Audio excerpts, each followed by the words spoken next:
Aleluia, glória a Deus, irmãos. Quero dizer aos irmãos que é muito bom, mas muito bom mesmo, poder nesta noite estar aqui com os irmãos, poder nesta noite ser neste lugar, mais uma vez, boca de Deus, instrumento de Deus, para abençoar a sua vida em nome de Jesus, amém? Quero louvar ao Senhor por essa campanha que os irmãos estão fazendo, né? A campanha que tem o tema Buscando os Milagres de Jesus, não é isso? Amém? Quantos de fato e de verdade querem receber milagres do Senhor sobre a sua vida? Diga glória a Deus. Queridos, milagre só o Senhor pode operar, porque Ele é o único Deus, Ele é o verdadeiro Deus, Ele é o Todo-Poderoso. E sendo Ele o Todo-Poderoso, de fato e de verdade, Ele pode operar milagres e maravilhas na sua vida em nome de Jesus, amém? Quando o pastor Carlos nos convidou para estarmos aqui nessa noite, compartilhando a palavra com os irmãos, rapidamente o Senhor já colocou o tema no meu coração, porque é um assunto que nós estamos ministrando lá na nossa igreja sede. Nós acabamos também de encerrar uma campanha ali na nossa igreja, e o Senhor nos deu vários temas para estarmos compartilhando ali com os irmãos, e nessa noite eu quero estar compartilhando um desses temas que o Senhor nos deu, porque tem tudo a ver com essa campanha que os irmãos estão aqui fazendo, e eu quero nessa noite estar falando sobre prosperidade bíblica, porque essa é uma área que talvez a maioria dos que estão aqui nesta noite precisam de um milagre.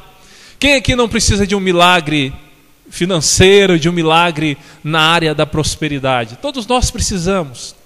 E nessa noite eu quero estar trazendo uma palavra dentro desse assunto.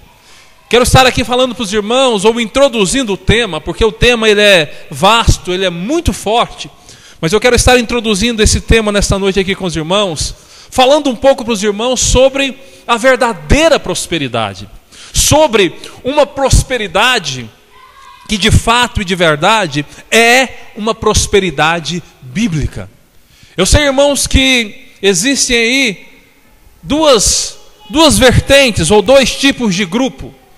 Existe um grupo dentro da igreja, que faz parte da igreja, que foge deste assunto, que quase não quer falar ou não fala de forma alguma sobre prosperidade, porque tem medo de falar desse tema, tem resistência em relação a este tema.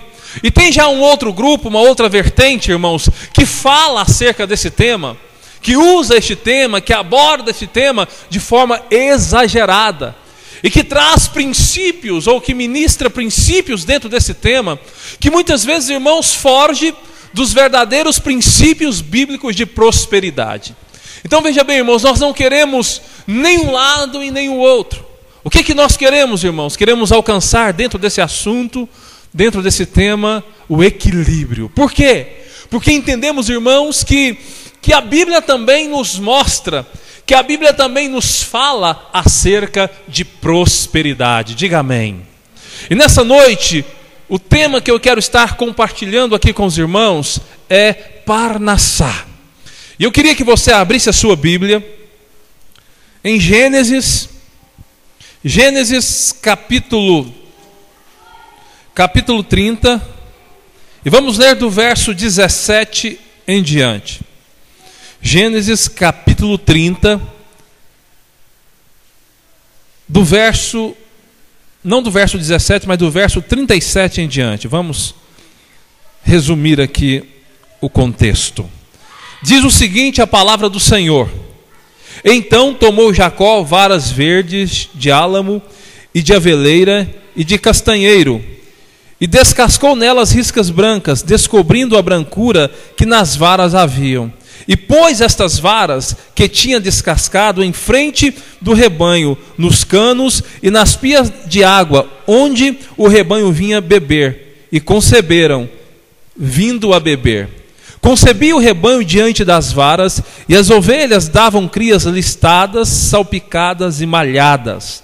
Então separou Jacó os cordeiros, e pôs as faces do rebanho para os listrados, e todo marrom entre o rebanho de Labão e pôs o seu rebanho à parte e não pôs com o rebanho de Labão. Sucedeu que cada vez que concebia as ovelhas fortes, punha Jacó as varas diante dos olhos do rebanho nos canos, para que concebessem diante das varas. Mas quando enfraqueceu o rebanho, não pôs. Assim as fracas eram de Labão e as fortes de Jacó.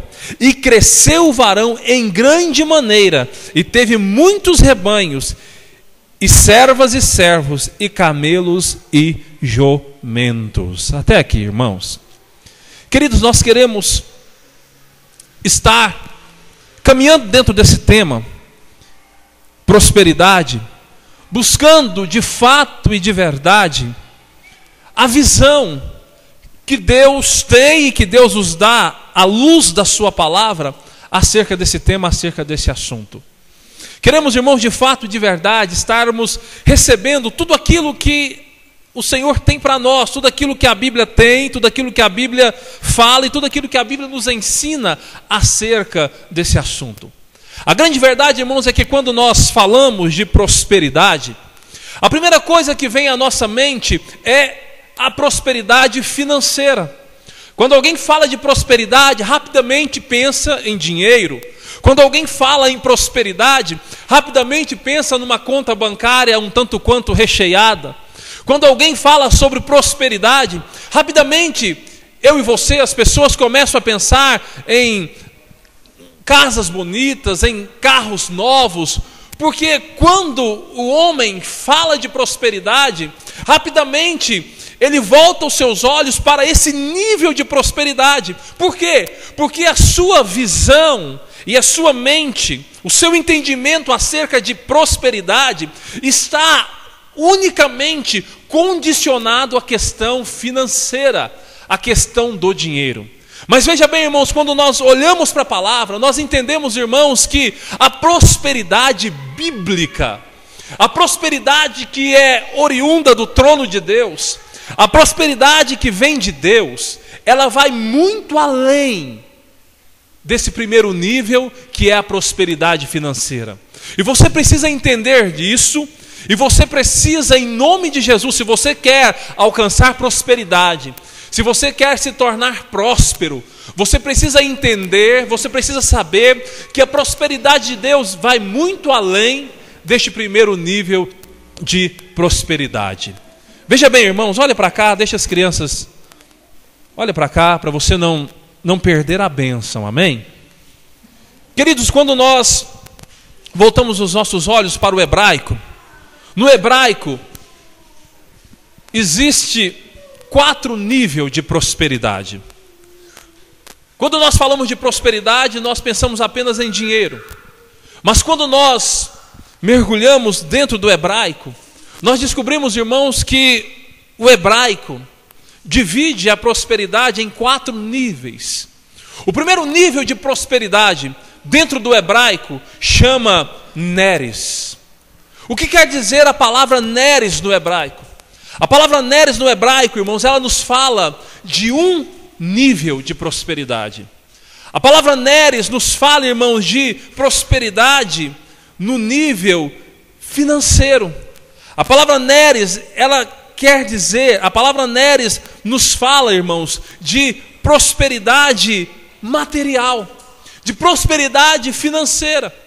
Esse é o primeiro nível da prosperidade, é a prosperidade no nível financeiro. É aquela prosperidade que quando você alcança, que quando você a recebe, que quando você toca nela, você passa a ter uma condição um tanto quanto melhor a que você tinha antes. Se antes você não tinha condição de ter um carro, agora você tem. Se antes você não tinha condição de adquirir uma casa, agora você tem. Neres fala disso, irmãos. Fala da prosperidade financeira. Mas nós vamos ver, irmãos, que no hebraico há ainda mais 3 níveis de prosperidade. E nós vamos ver, irmãos, que Deus, o Eterno, escute isso, dá muito mais valor, dá muito mais importância para os demais níveis de prosperidade do que para esse. Não que neres não seja importante, não que Deus não se importa com a sua prosperidade financeira. Deus se importa sim. Deus tem prazer em te abençoar, Deus tem prazer em fazer você prosperar. Porém, biblicamente falando, irmãos, esse não é o primeiro nível para Deus. Para o homem, muitas vezes, este é o primeiro e o único nível de prosperidade. Para os homens, muitas vezes, este é o principal nível de prosperidade, porque quando se fala de prosperidade, a única coisa que ele consegue ver é a questão do crescimento econômico. Porém, irmãos, para Deus, este nível é o menor deles. E no hebraico, irmãos, o hebraico chama esse primeiro nível de neres, que é riqueza nesse primeiro nível, no nível financeiro. Mas no hebraico, irmãos, há ainda um segundo nível de prosperidade. E o segundo nível de prosperidade no hebraico é zerut. O que é zerut, irmãos? Zerut nos fala de quê? Qual é essa prosperidade que o hebraico coloca aqui, zerut? Zerut no hebraico quer dizer o quê? Prosperidade em mérito e honra. Aqui, irmãos, está um outro nível de prosperidade. Veja só, irmãos, o quanto que a palavra prosperidade, dentro da visão de Deus, dentro da visão bíblica, toma uma dimensão infinitamente maior daquilo que nós pensamos e daquilo que nós imaginamos. E você, como um servo de Deus, você como um homem de Deus, você como uma mulher de Deus, que quer ser próspero aqui na terra, você precisa buscar não apenas o nível de neres. Você não pode apenas buscar um nível de prosperidade financeira, mas se você é um homem de Deus, você precisa desejar crescer e alcançar cada um destes níveis de prosperidade na sua vida, em nome de Jesus. E o segundo nível de prosperidade, irmãos, então é zerut, que fala disso, que fala de mérito, que fala de honra. Veja bem, irmãos, muitas vezes você pode não ter um centavo sequer no seu bolso. E muitas vezes, eu e você já nos encontramos assim, sem nenhum centavo sequer no bolso. E às vezes, irmãos, nós recebemos o salário e já na primeira semana o dinheiro foi todo embora, pagando conta aqui, pagando conta ali, pagando conta lá, e de repente você fica sem um vintém sequer no seu bolso. Mas veja bem, irmãos, se você é alguém que tem alcançado prosperidade no nível de zerut, se você é alguém que tem alcançado essa prosperidade, ainda que você não tenha um centavo sequer no seu bolso, escute isso, você pode andar com a sua cabeça levantada, sabe por quê?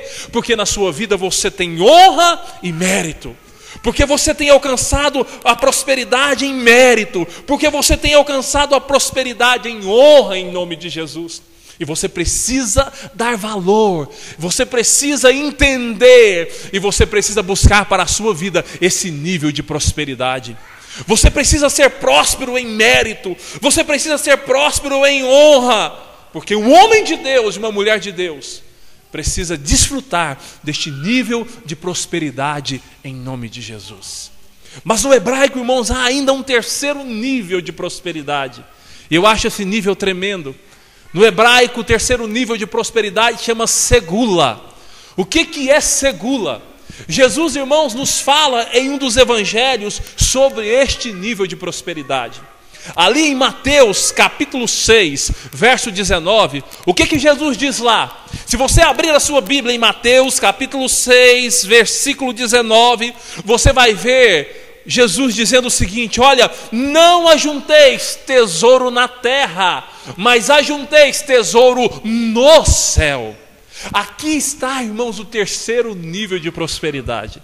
Quando você vai para o original, você descobre no hebraico o verdadeiro sentido daquilo que Jesus estava dizendo ali.